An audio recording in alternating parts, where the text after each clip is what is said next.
The worms are making it. Hello, Violet, look at the worms. The worms. Kasi nga naman, natawag lang po yung silk natin ng mulberry silk kasi nga naman, yung uod na to, mulberry lang na dahon. I bet vegetarian. Yes, they're moving, see? Yes, they're alive. Yes, you can touch them if you like. You don't bite, actually. They're very gentle. What are they doing? They're just eating.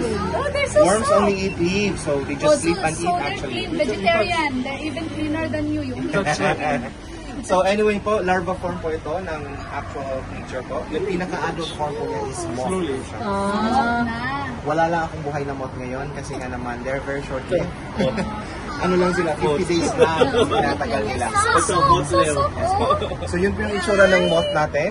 Yun siya. saw this one. Oh, look all that. The white one. When it grows, it looks like this. The worms will turn into that. They will turn into Moth. So one moth can actually lay around 500 eggs. And these are the eggs.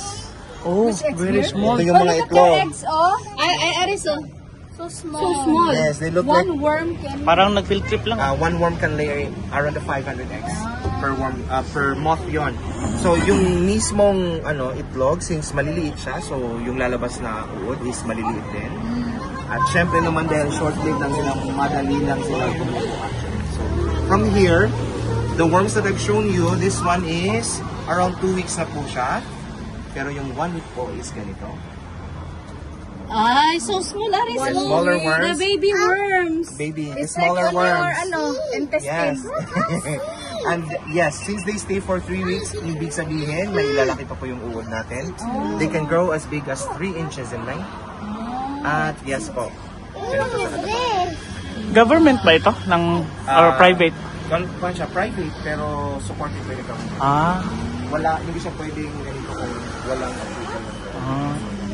Anyway po, pag nabusog na yung uod, ililipat na natin yung uod dito. Idudura lang niya yung silk, babalutin yung sarili niya, kaya makakagawa niya. So merong actual na dito like processing ng silk?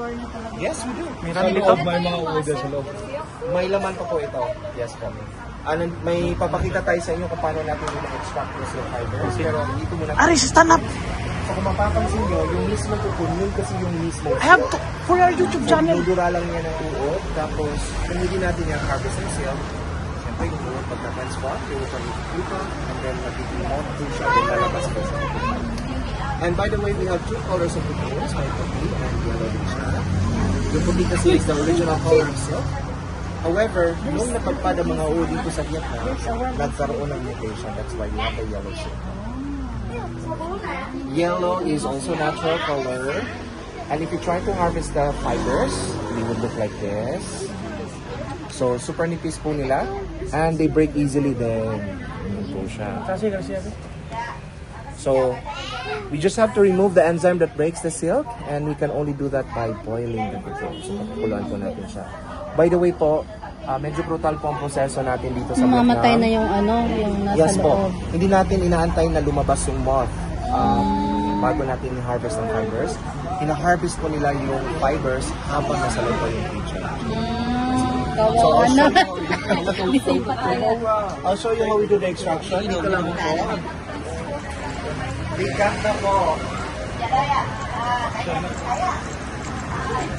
The process. So, ang sample natin. Yes. Tandaan po natin, may laman po siya habang in-extract po natin siya. So they will basically die. However, walang sayang sa cocoon. So once you've extracted all the fibers, kung ano natira, it's considered a delicacy. Kinakain? Kinakain po siya. Sinong kumakain?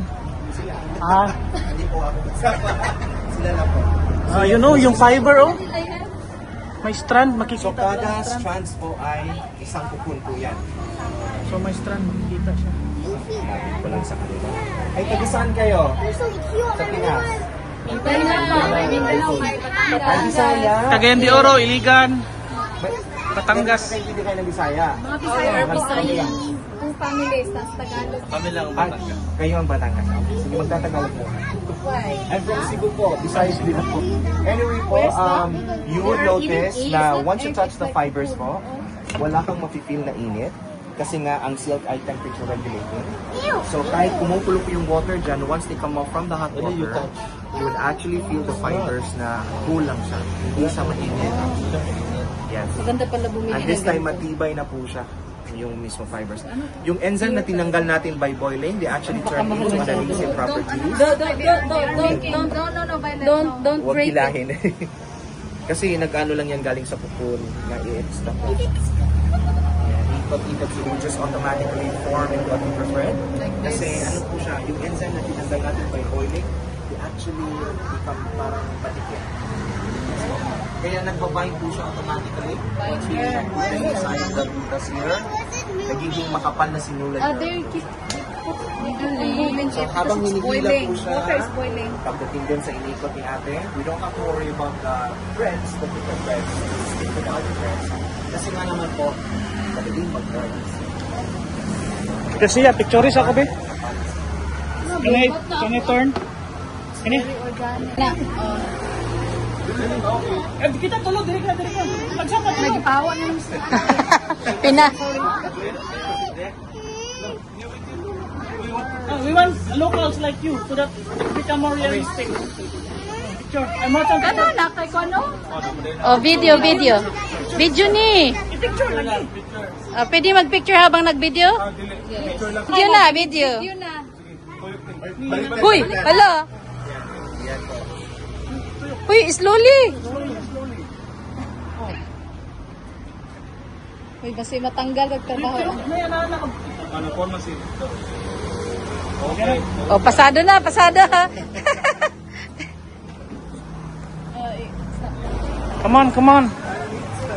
Come on. So yes, please malamig dito.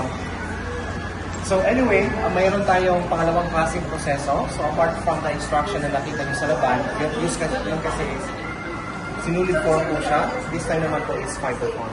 And unfortunately sir, hanggang dito lang ang picture and video natin. Secret ingredient. So yeah. Hi guys! So hanggang doon na lang yung videos na nakuha natin sapagkat pinagbawalan na tayo sa loob dahil nandun yung kanilang trade secret. Pero however, given the fact na if gusto nyong malaman, pwede nyo rin namang i-search public domain nyo naman yung silkworm. Siguro sa marketing, sa ano lang nila, personal brand or sa company, talagang bawal. Naintindihan ko naman sila sapagkat galing din ako sa isang manufacturing company and pag sinabing bawal, susunod tayo kasi may mga rason kung bakit yung nagbabawal. Pero all in all, na-post ko na to sa aking Facebook writings and yun yung buong kabuuan ng aming kwento. Nilibot namin yun, nag-present na sila at nakabili naman kami. Pero sulit na sulit yung pagpunta namin sapagkat dinala kami ng aming driver. So if you happen to visit Vietnam, like nag-van kayo or na tour group, try nyo sabihin sa driver nyo na idaan kayo sa Silkworm Factory sa Vietnam. Hindi namin alam, wala namin sa itinerary yun. Biglang dinaan lang kami ng driver namin. And masaya naman kami kasi nakuha namin yung favorable deal sa kanila. So imagine nyo na lang, hindi ka nalugi doon kasi nandun ka na sa Vietnam eh. Thank you for watching. I hope you will subscribe to this YouTube channel. I will be sharing you more about our travel here in Vietnam. And right now, nagpapahinga ako sa hotel kasi yun, medyo pagod na. And some of my videos nandun pa sa drone. So, iisa-isahin ko siya at that time kasi uwi pa kami ng Pilipinas. Peace! Bye-bye! Don't forget to subscribe.